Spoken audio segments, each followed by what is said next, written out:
Wouldn't it be nice to have several thought leaders in your industry know and love your brand?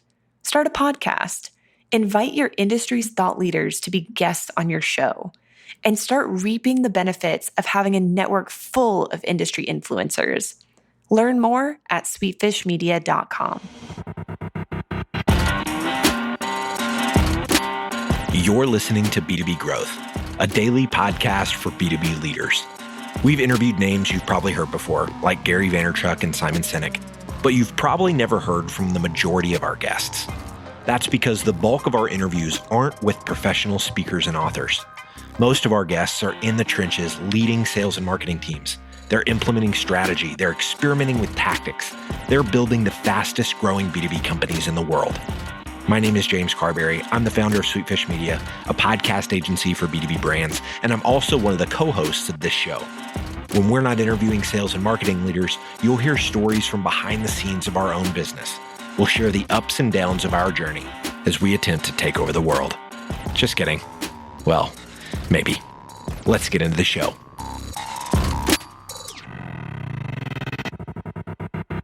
Welcome back to B2B Growth. I am your host for today's episode, Nikki Ivy with Sweetfish Media. Guys, I've got with me today Brian Koehn, who is Chief of Content at ClientPoint. How you doing today, Brian? Doing really well, Nikki. It's great to be here. Good. I'm excited to talk to you. We're going to be digging into how to become more powerful, persuasive, and profitable in business, which I think everybody is going to be interested to learn from you. So no pressure. But before we get into all of that, Brian, I'd love if you would just give us a little bit of background on yourself and what you and the folks at ClientPoint have been up to these days. Sure. So background on myself, one of the interesting things I think that's worth sharing about me is I was really terrible in school and absolutely hated it. I was totally misunderstood. I was held back. I was labeled with a learning disability and actually thought to be kind of a failure. And yet I felt somehow smarter than my teachers. And I was like, there's some sort of a disconnect happening here.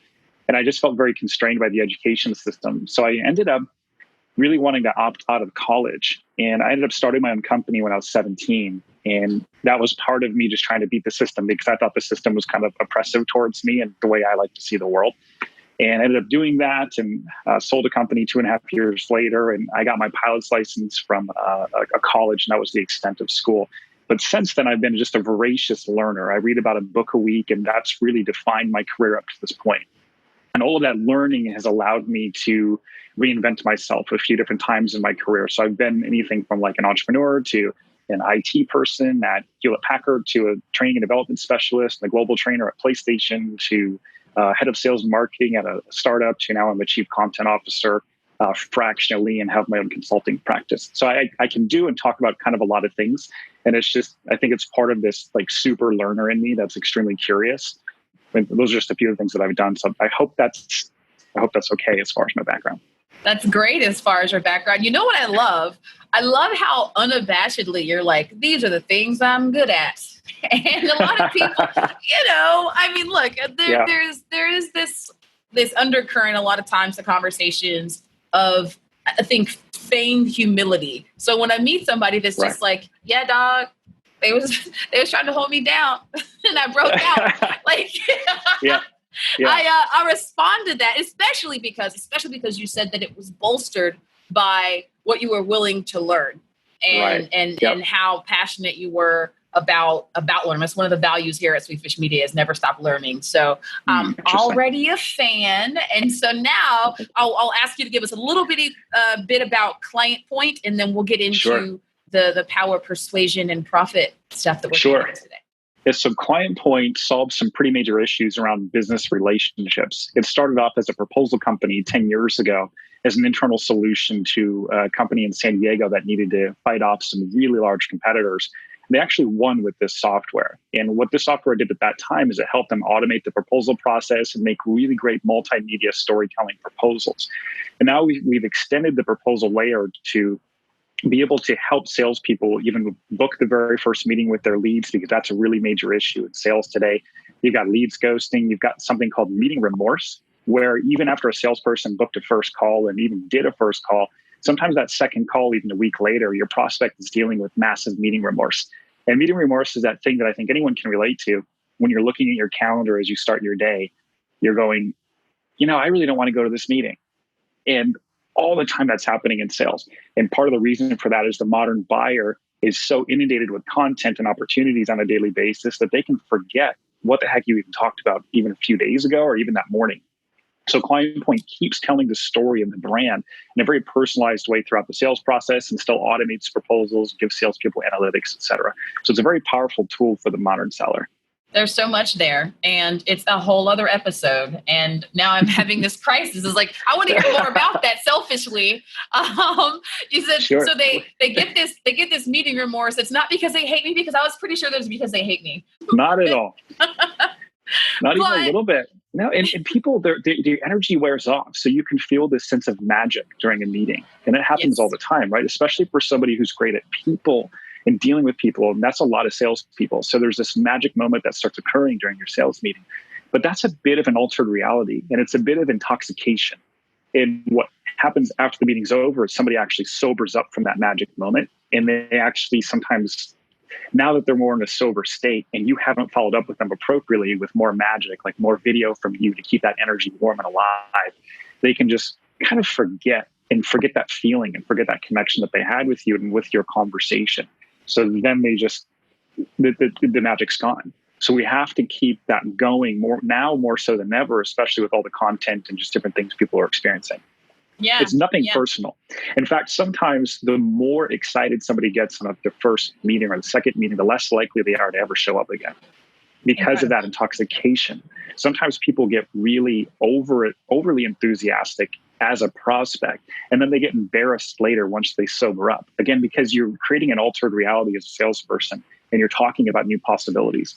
But then after that meeting is over, 2 days later, they almost can feel a little bit embarrassed at how much they let themselves go because of the magic that you created together. And then they have some doubts. And human beings want to maintain consistency of character. So they would rather just never talk to you again than to show up to the next meeting feeling more skeptical and doubtful and have to confront that embarrassing moment that, hey, look, I got a little ahead of myself in the last meeting. That's one of the other issues that can happen with salespeople that are a little bit too good at emotionally connecting with others. Yeah, and you know what? As you're talking, it's another one of those dating parallels. I know you'd done a video on, how it can feel like a blind date, but you reminded me of a time, long time ago. I was in New Orleans, and this is going to get not as personal as you think. I promise. I'll keep it approach. But so I was in New Orleans, and I'm having one of these magical times that you talk about. I meet this person, and we danced, we laughed, we had this great time, and we find out that we both actually traveled to New Orleans from the same city. So we exchange numbers and say, let's have coffee sometime when we get back to the city. And then I get back to the city, and as much fun as I had dancing and laughing and talking with this person, I get back to the city and I'm like, why did I give this? Do I even want to return this person? Yeah, now I've got this remorse and I'm not returning texts and I'm a monster. And you're right, it wasn't personal. And I get it now. Oh my gosh. Yeah, and it was just too much. All of a sudden, all this pressure showed up. And especially being from the same city, there's another layer of pressure. And that happens a lot in sales. So if somebody gets too excited, this pressure that you never meant to show up is showing up in the room with you. And now it's like there. Just like, you and this cool person you met happens to be in the same city. So there's this element of pressure now on the evening and on the rest of that possible relationship. Yeah, like, what does he want from me now? What do we do? Are we boyfriend, girlfriend? Right. What's happening? What are we doing now? So just the answer is you just have to elope at that point or ghost them. So is there a level of, to bring it back to the topic at hand here, can you be powerful, persuasive, and enough for this to not happen? Or, how do we, to the best of our ability, make ourselves powerful and persuasive enough to be profitable so that when those times happen, it doesn't characterize our entire career? Yeah, for sure. I think it's important to create magic in the sales and to use listening skills that actually can be somewhat intoxicating. Most people aren't being listened to by their loved ones or their coworkers or their employees or their bosses. And as a salesperson, if all you do is just sit there and listen to them with just the most active listening that they've probably had in the last 10 years, other than maybe a first date with the love of their life or something, you're just sitting, it's almost intoxicating alone. And that's one way that you can become more persuasive and create more magic in that conversation.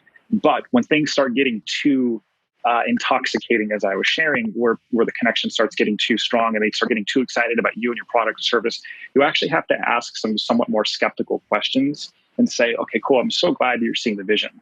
So they're starting to ramp up their emotions, and you have to start to ramp them down. So they're starting to go, whoa, I'm getting so, I see this is amazing. And you go, cool, yep, I'm so glad you see that. And you actually, we're going to slow this down right now. You say, now tell me, if this didn't work for you, what would be a reason that might not work for your company? Or what has held you back from doing something like this in the past? Or would your business partner or your manager, what do you think their biggest hesitation would be with doing something like this? And now you're throwing some logical, skeptical questions in the mix, and you're anchoring that excitement into reality, and you're having your first kind of rough moments in their new enthusiastic kind of newborn place around your product or service. So you can you always want to maintain a little bit less energy than what they're bringing to the table. Sometimes it's very disappointing because people will they're used to creating this little, they're used to controlling others actually through their energy, whether it's very boring or they're just trying to get everyone amped up all the time. If you don't take the bait and you make sure that when somebody's trying to get you super excited and get you to just go for it, you maintain a little bit less energy, and that keeps them a little bit more sober as well. And it makes sure that you actually are controlling the frame of the conversation, which is another topic. But the key is to ask those skeptical questions at the moment of peak excitement for somebody else. And that just helps sober them up a little bit so you can have a real conversation versus a fantasy conversation. Yeah, and it does put you in a position of power to do that. And I learned this in, I guess, kind of an unlikely place. I sold cars for a little bit, and absolutely, the folks that came in who were super enthusiastic, and if you're nice to a car salesperson, that's a red flag. And I hate to say it, but that's right. Yep. That's when I knew that yes, I was going to have to be a little bit more objective in my approach to the conversation, because what it typically meant was that they hadn't considered, and I suspect that's what it means in the scenario that you're talking about. They hadn't considered some of the checks on this. They hadn't considered some of the negativity or the what ifs. What if this doesn't go right, or what if this isn't what's supposed to happen? And so what I've seen happen, if a salesperson misses sort of tempering that enthusiasm like you're talking about, and it's heartbreaking when I've seen this happen. This happened to me. But you get to the end of the conversation and this person loves you. I'm doing air quotes, guys. Y'all can't see it. But this person loves you, and you've had like this wonderful time. And then they're like, well, this sounds great. Thanks so much for your time. I'll get back with you. And you're like, wait a minute, didn't we have a good time together? I thought there was a vibe. But or now they are the ones who are coming up with these objective questions or objections, and now you're kind of on your heels, and you have to, it's the same information, but now you're having to give it as sort of a from a defensive place than if you had asked the question in the first place. Yeah, that's exactly how it works. And the relationship just totally changed. Yeah, and I'll actually listen. Sometimes it's even you're dealing with people pleasers or somebody who just wants to lie to you and they're just planning on ghosting you. So they're just going to be super nice and interested in the moment and just try to get you through the meeting fast. I do a lot of sales coaching, as probably you're picking up on, and I'll listen to a call and I'll actually hear this person's way too excited at this point in the conversation. They're faking it out now. And so there's a lot of different motivations where people get a little bit too nice too fast, and you've got to make sure you're monitoring that as a salesperson, and you be the one to be skeptical first. Exactly. It's so difficult for me. I think I was born enthusiastic. I think it's just like one of the core things of which my soul is composed is enthusiasm, which works in the kind of sales environment where like you face a lot of no's, right? If you can just plow through that with relentless optimism, cool. But you're right, it does leave me kind of vulnerable. Like, oh yeah, they totally said they were going to call me back. So, So I need those kinds of coaches around me a lot of the time. Those kind of reality checks. You can maintain a lot of enthusiasm as long as you have some really great questions around it, and you're flowing with it really well. So it's kind of coming and going. and you're asking skeptical questions like, oh, I'm going to give you a call. Say, okay, cool. What time or when? Or what, if there was anything that prevented you from calling me, or hey, let's fast forward, Jennifer, 3 days from now, and you didn't call me back. What would that reason be? And you're just now asking those type of hard questions at the moment where they're feeling the connection with you, and you're helping them anchor their decision to call you back. I like that a lot. See, these are things like for a time, when I lived in Austin, I worked in startups as a SaaS sales lady, and I didn't do it for very long. And part of it was because there were these gaps when it comes to the types of things that you're talking about. So it's bittersweet to learn these things now that I'm not really able to apply them. But I'm really happy to be bringing them to our audience and to our listeners. And another thing I want to bring to them that you mentioned, because what we're talking about right now, I think really does go to how to maintain a position of power in business. And that is basically being in control of your emotions. But this next piece on being more persuasive, I'm so interested in what you think that comes down to, because, a lot of literature would suggest that it comes down to, language, words that you use. And then there are, folks that suggest that it comes down to just something that you're born with, some X factor that draws people to you and makes people believe you. But what is it, Brian, that you think folks can do or folks can apply to become more persuasive? There are two things that come to mind. The first one is just understanding that Socrates figured out how to be persuasive a number of years ago. And that's through the Socratic dialogue, which is asking very powerful questions to help other people persuade themselves. Even this whole idea of rebuttals is like, if anyone uses the word rebuttal, they clearly don't know about the Socratic dialogue, and they're probably not the best persuader out there. So the best way to persuade somebody is ask them tough questions that help. It's like a coach. You're coaching somebody through a sales process.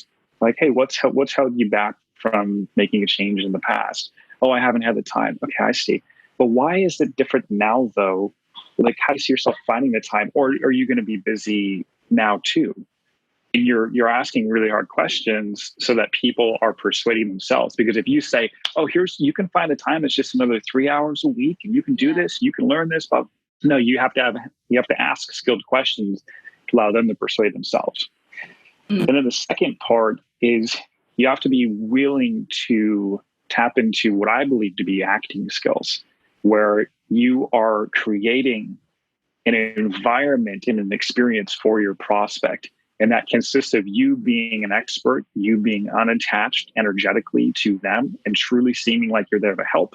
And you're taking them through an experience of this conversation as if you are still new to it.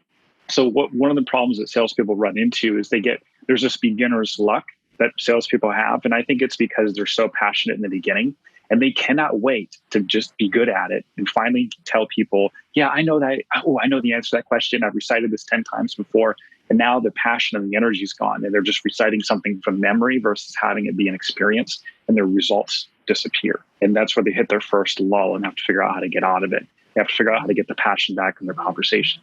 So creating an experience for your buyer of listening, of real deep conversation, as if maybe you haven't had that conversation before and you've had it maybe 10 times that day, but this is a new situation with a new prospect.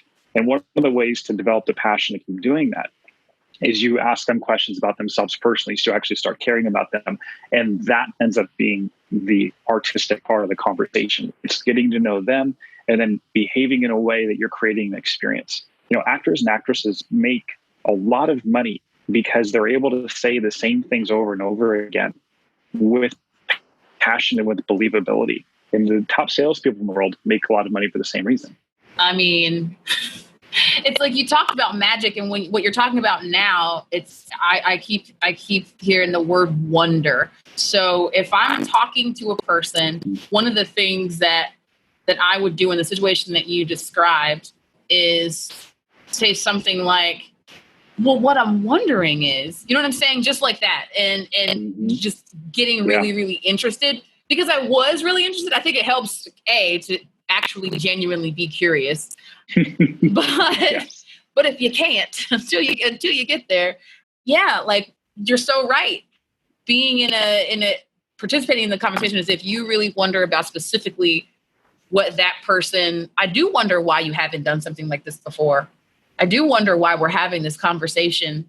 I do wonder what your life, your career, your day-to-day might be like if we did or did not take the steps that we're talking about here.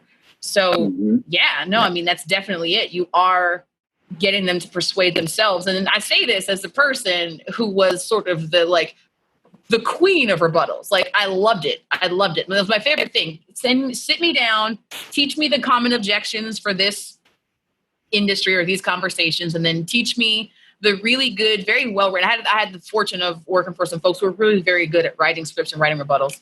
And then I can learn them, and I can learn to deliver them as though I thought of them in the moment. But still, it was leading me to this place where I was butting heads with people before I was like learning enough about them or giving them enough in order for the conversation to be successful. I'm down on myself a lot on this show. Like, the people are listening like, oh my God, you must have been the worst salesperson. I was not the worst salesperson, I promise.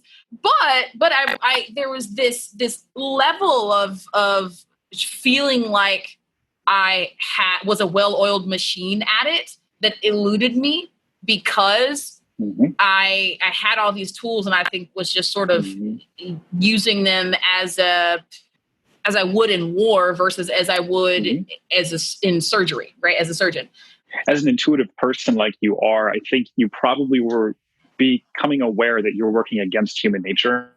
You're working against your own human nature, communicating that way, and the human nature of the person across from you. And you probably started having some sort of a disconnect with it. Yeah, I became extremely frustrated because I was feeling a lot of empathy, but couldn't put myself in a position to be able to communicate it. Yeah, because I was using this arsenal of rebuttals that I had been armed with. Are we in therapy? Are you my there's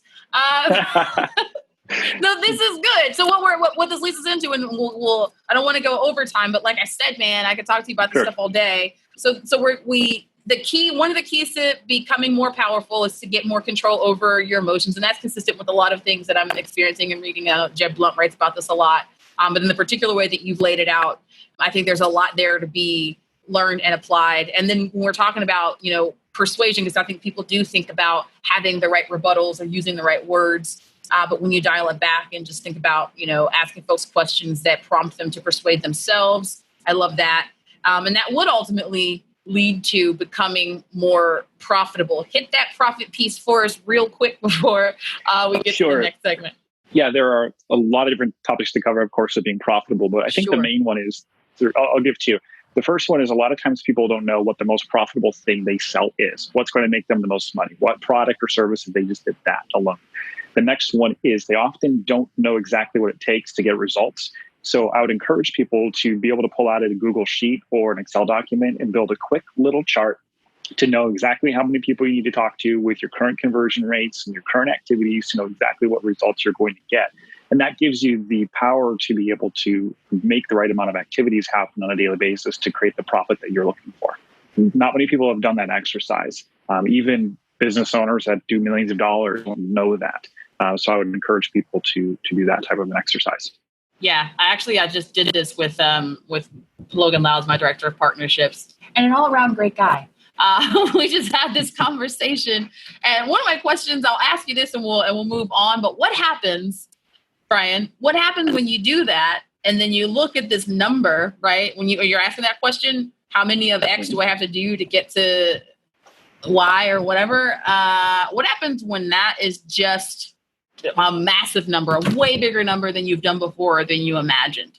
Does that mean that there's somewhere else in the process that might need to be, diagnosed and worked Probably on? Okay. Yeah. I mean, there are a couple of things. So you have to look at where can you bump those conversion rates. So you need less at the top end of your funnel.